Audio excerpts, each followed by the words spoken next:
Friends, the roots of the state of Israel and the land of Israel go a very long way back, whether you're talking about the Bible times, you're talking about the first temple, the second temple, you're talking about Jews returning to Israel in the 1800s, building settlements, building cities, building farms, all the way till 1948. But there's no question that the state of Israel was very much established and formalized in the aftermath of the Holocaust. And the founding vow of those who established the state of Israel was never again, was to say that happened in Europe when we did not have a sovereign state of our own, but now we have a state of our own, and that will not happen again. The images of emaciated prisoners leaving concentration camps where they were tortured and tormented at their captors' psychotic will, that will not happen again. And yet it did. We just saw the hostages coming back yesterday. Eli Sharabi, Ohad Tal. We saw people walking out of Gaza in conditions where they look like they could have walked out of one of the concentration camps in Europe, whether it's Auschwitz, Buchenwald, wherever it may be. That is how they looked. It looked like they spent time in a concentration camp.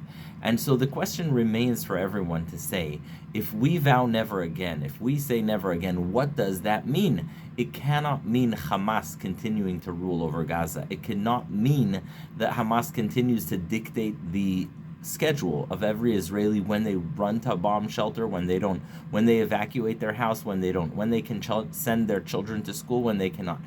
Any option that leaves Hamas in power remains with this subtext, remains with the ability of Hamas to inflict that horror that we have seen over the past 15 months again and again and again, as they say they are. So what is the future of Gaza? First of all, the international community is under no obligation to rebuild Gaza. The international community is under an obligation to help those who want to help themselves. And so there's a dire need for resources in Sudan, in Congo, in all kinds of countries that are really facing severe famine and wars, and they deserve our help.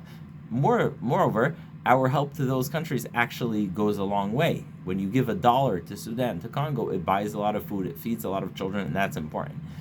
Helping Gaza, rebuilding Gaza, as they say, is not an imperative. Why? Because it's for the people of Gaza to decide that they reject Hamas. And so far, we have not seen it. The people of Gaza have extraordinary access to social media.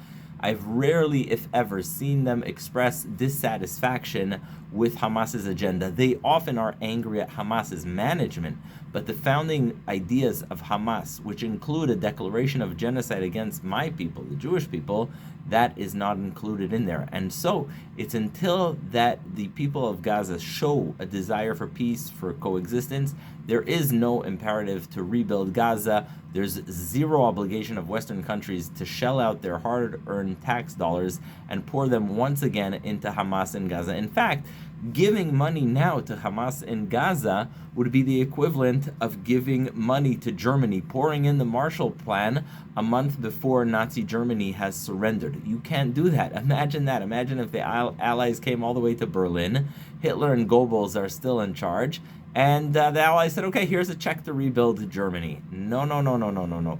You need a new Germany in order to rebuild it.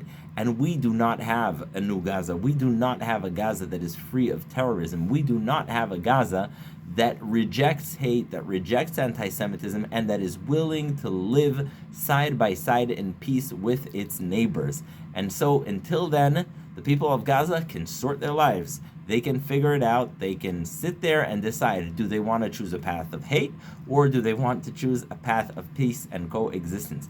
And until then, Western countries should not be pouring in a penny into Gaza. In fact, not only Western, no country should be pouring in any penny into Gaza so long as they do not reject hate and violence, so that we can see that promise of never again actually happening, and make sure that never again do we see the kind of scenes that we saw on October 7th, and so that we see that once again there is peace in the region, and that we never see the kind of violence that Hamas has inflicted on October 7th.